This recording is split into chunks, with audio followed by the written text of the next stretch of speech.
Hello family, Vanita's kitchen and लाईफस्टाईलमध्ये आपलं खूप खूप स्वागत आहे। आज काय बनवलंय चटपटीत आंबट गोड ओळखू शकता का? ही कुठली चटणी नाहीये किंवा कुठला जॅम नाहीये, तर हे आहे लिंबाचं क्रश लोणचं। लिंबापासून बनवलेलं क्रश लोणचं आहे आंबट गोड, अतिशय अप्रतिम तोंडीला लावण्यासाठीचा पदार्थ आहे। अगदी तुम्हाला लिंबाचं लोणचं नाही आवडत किंवा खात नाहीये तर असा क्रश नक्की बनवून बघा, एक नंबर लागतो।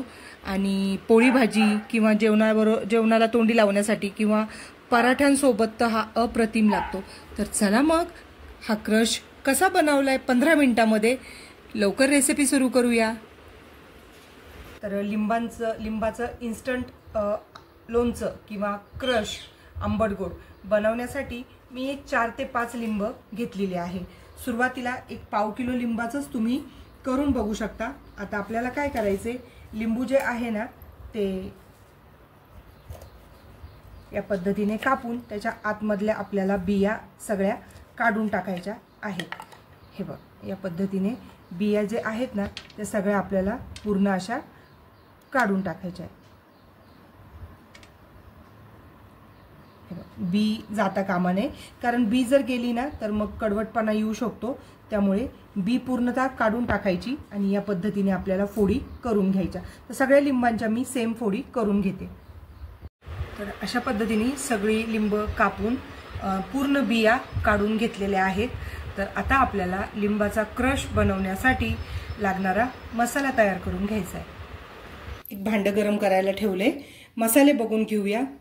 मसाल्यासाठी घेतले 4 चमचे धने, आपले छोटे चमचे असतात ना पोहे खाण्याचे, 4 चमचे धने, 1 चमचा काळी मिरी, 2 चमचे जिरं आणि 3 चमचे हिरवी कच्ची बडीशेप, किंवा तुम्ही अगदी समप्रमाणात घ्या, फक्त काळी मिरी 1च चमचा घ्या। 3 चमचे धने, 3 चमचे बडीशेप, 3 चमचे जिरे, असं जरी वापरलं तरी चालेल। आता आपल्याला हे मस्त असं ड्राय रोस्ट करून घ्यायचं आहे।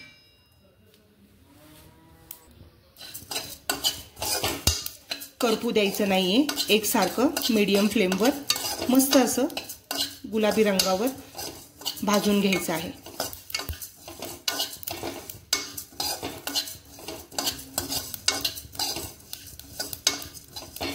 छान असा गुलाबी रंग आलाय, भाजून झालंय। आता याला आपल्याला मिक्सरमधून याची एक पावडर तयार करून घ्यायची।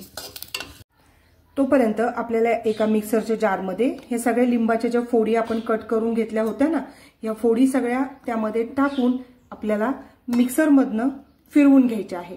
जास्त फाईनही करायच्या नाही, एकदम मऊ पेस्ट, आणि जास्त जाडही ठेवायच्या नाही, अशा मध्यम आपल्याला हे जे लिंबाच्या फोडी आहे ना याच्या मिक्सरमधून फिरवून घ्यायच्या आहेत।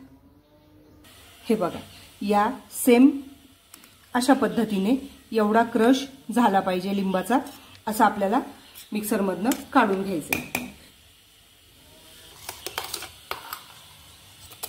संपूर्ण लिंब आपली मिक्सरमधनं क्रश करून झालेली आहेत। अशा पद्धतीने आता ज्या भांड्यामध्ये आपल्याला क्रश बनवायचा त्या भांड्यामध्ये संपूर्णपणे काढून घ्यायची। अजून काय मी गॅस चालू केलेला नाहीये, इथे पाण्याचा वगैरे वापर अजिबात करायचा नाहीये आपल्याला। संपूर्ण मिक्सरचं भांडं आपलं पुसून घ्यायचं असं।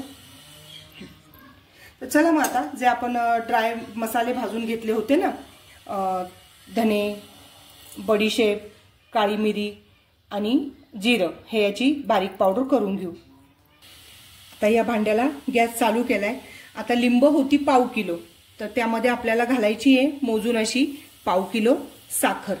2 भांडी साखर भरते, तर मोजून अशी आपल्याला पाव किलो त्यामध्ये साखर घालायची आहे। त्यानंतर त्यामध्ये घालायचंय एक छोटा चमचा लाल मिरची पावडर। तिखट नाहीये जास्त, कलर साठी वापरतीये ही मी लाल मिरची पावडर। पुन्हा तोच चमचा भरून जे आपण धना जिरा पावडर केली होती ना बडीशेप वगैरे टाकून, ती पण टाकून घेऊया। आणि साधं मिठाचा वापर न करता यामध्ये आपल्याला वापरायचं आहे काळं मीठ, किंवा अगदी तुमच्याकडे काळं मीठ नाहीये, तुम्ही साधं मीठ वापरलं तरी काही हरकत नाही, पण काळ्या मिठाने अशी चटपटीत टेस्ट येते, खूप छान लागते। आता गॅसची फ्लेम मोठी करूया आणि हे सगळं 1 तारी पाक बनेपर्यंत आपल्याला शिजवून घ्यायचं आहे। याचा पूर्णपणे 1 तारी पाक बनवायचा आहे। जास्त आटवायचंही नाही, जास्त पातळही ठेवायचं नाही, 1 तारी पाक बनवायचा आहे। तर इतपत साखरेचा पाक घट्ट झाल्यानंतर आपल्याला गॅस बंद करायचा आहे। आता हा लिंबाचा आंबट गोड क्रश करून असा तयार झालेला आहे। साखर जर पाक कच्चा ठेवला तर मग आपल्याला त्याला पाणी सुटेल आणि क्रश आपला खराब होऊ शकतो। तर हा क्रश तुम्ही अगदी 6 महिन्याच्या वरती जरी ठेवला ना तरी मस्त असा गुळांब्यासारखा खाऊ शकता। असा हा लिंबाचा आंबट गोड क्रश आपला तयार झालेला आहे। आता एका बरणीमध्ये भरून ठेवूया। तर असा हा आपला झटपट होणारा लिंबाचा आंबट गोड क्रश कसा झालाय मला नक्की कमेंट्स करून सांगा। चॅनलला सबस्क्राईब करा आणि अशाच मस्त आंबट गोड रेसिपींचा आनंद घ्या आणि तुम्ही ही रेसिपी नक्की ट्राय करा। तुम्हालाही खूप आवडेल। अगदी पोळी, भाजी, भात किंवा पराठ्यासोबत तर इतकं झक्कास लागतं ना, ते तुम्हाला सांगून नाही कळणार। त्यासाठी तुम्हाला करून खायला लागेल।